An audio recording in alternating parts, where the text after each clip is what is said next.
Hey guys, I figured I'd make a quick little video about the tractor that I've been using for the last several months. Going to be selling it here pretty soon.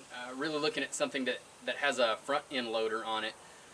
This has been a great little tractor for mowing, brush hogging, tilling, box blade work. About the most demanding thing I do with it is brush hogging. I'm going to take you down here in the valley in a little bit, show you what this machine has been capable of. Cutting saplings that were up to 2 inches around, and I'll show it off again when we get down there. But for someone that is only going to be doing ground engaging implements or dragging something behind, pulling a trailer, grading gravel driveways, leveling dirt behind you, this has been a great tool for that. However, we're looking for something, newer, that we don't have to do quite as much maintenance on. With a 62-year-old tractor, you will find yourself occasionally doing tune-ups that you just weren't expecting. Spark plugs, plug wires, setting points, just a few things that I really feel like this property out here is more the project and not the tractor itself. So I'm going to get something that's a little newer. It's got a few hundred less hours on it, something that doesn't have quite as many years on it. So if you or anybody you know is in the market for a great little homestead tractor, around the farm tractor or something like that, that they're only going to be pulling something behind them, a brush hog, tiller, box blade, something like that, this is going to be a great way to get on a tractor, and it's not going to cost you a whole lot of money. So I'm gonna walk you around the tractor, show you some of the things that are new, some of the things that I've done recently, some of the things that may be a pretty nice feature or selling point than some of these tractors that have been possibly sitting in a pasture for the last 15 or 20 years that just haven't been maintained. You think you're getting a great deal on it, but then you get ripping into that thing, and there's just a whole lot more work to do it. So I'm going to show everything off on this. Everything works. PTO works. Rear hydraulics work. All the gears, the gearbox is fully intact. Clutch is great. This is a dual stage clutch, so you step down. The first bit of travel on the clutch separates the clutch from the flywheel, so you can change gears. You can go from low gear range to high gear range, first through third gears plus a reverse. So you've got six speeds forward and 2 speeds reverse. Everything works on it so far. Engine runs really strong. You can set the throttle to about working speed, which is going to be about 1600 RPMs for 540 PTO revolution. And then if you occasionally need a little bit extra throttle, you can always pull that in, but you can't set the throttle all the way up there on full wide open throttle. They're just not designed to do that. It'll always creep back into about 1600 RPM. So this is a 38 horsepower, was a 38 horsepower tractor when it was brand new. It's probably about 35 now. Was rated about 32 horsepower at the PTO. I would say probably 30 or 31 now, just because in its age it has likely lost its step. This tractor has run a 5-foot brush hog with no problem. Tall grass, waist-high grass, thick brushy stuff, like you'll see a lot of this stuff over here, this thick brushy stuff, it knocks that stuff down, no problem. We have even run over some trees that were probably inappropriately sized, nothing this big, this is about a 4-inch tree here, but that 2-inch tree over there, this brush hog has taken them down in the valley, no problem. So this machine runs a 5-foot brush hog with absolute ease. It has brand new tires on the rear. These tires probably have less than 10 hours on them. It's got brand new rims. The hubs are still the same 62-year-old, but there was nothing wrong with those. The rims were rusted out, so I went ahead and replaced the rear rims on both sides. So you've got rear rims, you've got rear tires. So, you know, this is all in really good shape for this tractor. The front tires are in relatively good shape. Before this tractor was parked, these tires were new. You'll see that there's some weather checking on them on the sidewalls and things like that, so you may want to replace them, but they both hold air. They're both filled with slime right now. That one was going low on me on a regular basis, so I put some slime in it. It has run over 3 or 4 prickly pear cactus since then, and then one of the little spiny cacti. and it has not run low since then. So front tire is in good shape. It's got new oil, new filter. It has been rewired, so the generator has been rewired, the safety switch has been rewired, the ignition has been rewired, the starter button has been rewired, and we'll run around to the other side. I'll show you all that as well. Carburetor has been pulled off and cleaned within the last 6 months, so no varnish in there. The float is in good shape. It floats, doesn't have any holes in it. Needle doesn't stick. This exhaust, the original exhaust came down and out the back of the engine. The owner before me put this exhaust on here and did this little modification here so that it does deflect it out and away from you. It will periodically, you'll get a nice big puff of engine heated air come right up in your face. So that may be something that you want to think about changing. Both of the headlights work. I have replaced one of these headlights recently. I believe it was this one that got replaced, but both headlights work. The air filter is the air over oil bath, so the air travels down through a pool of oil to collect the dirt and debris. I did have to put a 2-part epoxy on the bottom of that air filter because it was leaking oil, but now it doesn't leak oil at all. I've kept everything greased really well. Hoses are in great shape. This has a new upper radiator hose. It's got all new coolant in it, new fluid. That's been done in the last 10 hours at least. New distributor, brand new distributor. This distributor has less than 5 hours on it. I have converted it to electronic ignition, so you don't have to worry about setting points anymore. No condensers to go bad. This is all new electronic ignition. Works much better fueling, much better spark. Got all brand new spark plugs in here, new plug wires. It's got a new coil. It's got a rebuilt starter. I chose to rebuild it rather than replace it simply because the cost was about half as much, and I think my starter guy does a more thorough job. So really good job there. Got a new fuel shutoff. You will want to occasionally empty that fuel out and clean that sediment bowl. That's what that's there for, is to collect sediment out of the fuel tank. I did do, whenever I purchased this tractor, I cleaned everything out of the fuel tank. I washed it out with water. I used a muriatic acid solution to get all the rust out of the inside of the tank. There is still some sediment in there that will occasionally get in this bowl. Not a lot, but it is enough for you to see a layer of sediment gather in the bottom of that bowl. There's none today, but starter solenoid is new. This has all been rewired. So new wiring all the way through, new starter solenoid. About the only electronic components that haven't been changed out were the voltage regulator. That still works just fine. Battery charges and recharges itself, and the ignition switch. This is still the original 1956 Massey-Ferguson key and ignition. So it does have all new gauges. I purchased these in India, or from India. They don't work the best, but I don't know if they work any worse than those that were on it in 1956. So definitely better than what was on it whenever I bought it. The RPM gauge does not read accurately, but you can get a really good feel for it just listening by ear. Gearbox works. Safety switch does in fact work. So you have to have this in neutral. This is your high-low range, and you do have to have the gear shift in neutral. Don't have to be stepping down on the clutch, but it is a good idea. Like I said earlier, it is a 2-stage clutch, so you've got a stage to disengage the gear and then disengage the PTO. So 2-stage clutch works great. You have two ranges on the PTO. You've got your rear PTO, which is set off of the engine, or the engine PTO is set off the engine speed. And then you've got your ground PTO, which is engaged off of your ground speed. So however fast these rear tires are moving, that's how fast your PTO is moving. So both of those work. I'll get this thing fired up. I'll show off everything, show you how everything works, and then we'll go down to the valley. We'll cut a little bit so you can see this thing in action.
ahead and take you for a drive around in the pasture. Obviously not a speed demon, but tops out about 14 miles an hour. This is high range here in first gear, high range, which means we're probably doing somewhere around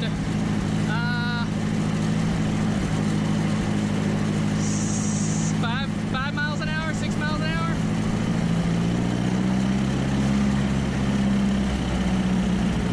So not bad, 5 or 6 miles an hour here. If I go ahead and kick this up into second gear, obviously we're going to go a little bit faster.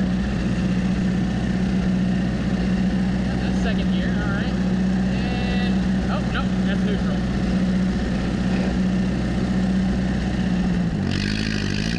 There's second gear.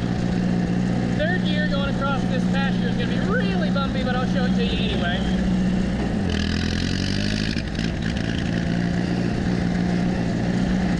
And I got to slow down now because we're coming up on the driveway.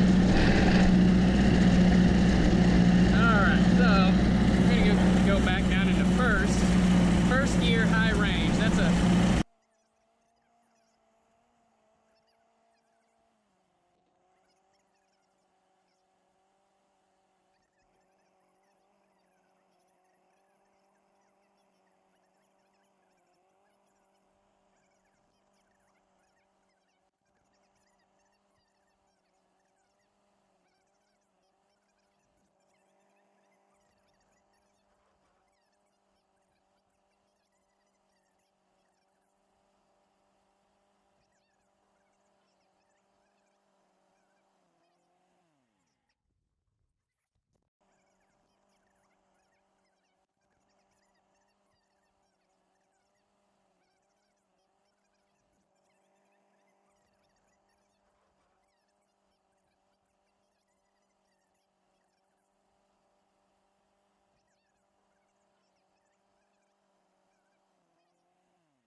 At one time, all of this, all the way out to this little trail here, all of this looked like that right there.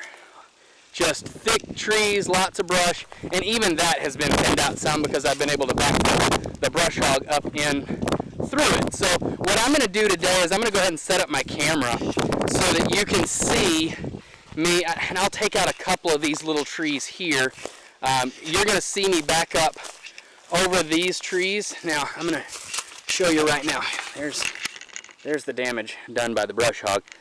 These trees are, now that's 1.5 inches wide at least, and I'm going to take out just a few of these trees to show you what that brush hog is capable of, and then we'll go over here to where this is more reasonable. This is where the brush hog is more at home in some of this thicker brush right here.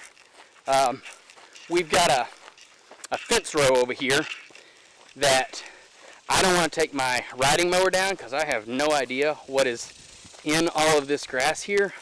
But I'm going to go ahead and take my tractor with the brush hog engaged, and I'm going to run up next to this fence, and I'm going to clear out all of this stuff. This is really where that brush hog is at home, is right up next to this stuff.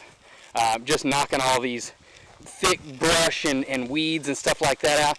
We're going to get into some thicker trees and stuff where that brush hog isn't quite at home over here. So what I'll have to do is just come in and manually cut this stuff by hand.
it is very hot today. It did not take it very long at all for that temperature to get up, but we're heat index definitely over 100 today.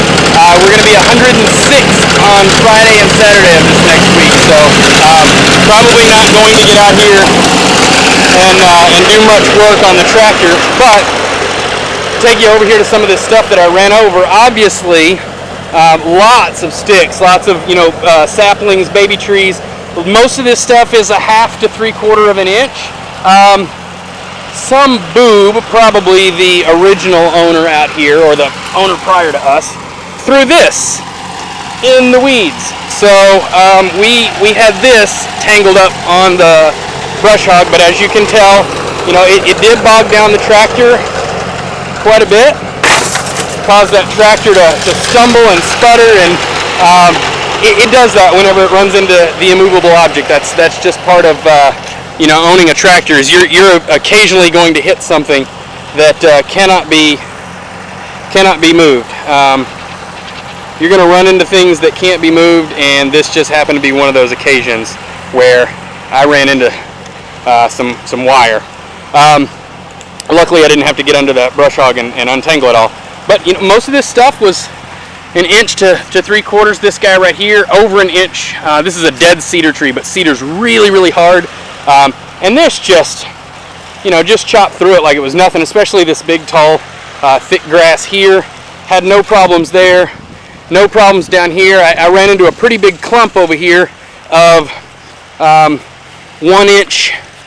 Mostly half to 3/4 inch, 1 inch saplings, trees. It just devoured that. So tractor, brush hog combination, the two of them are really good. If you're looking for something to claim land, reclaim land, or just clear up some pasture, that tractor and brush hog would be a great little duo. So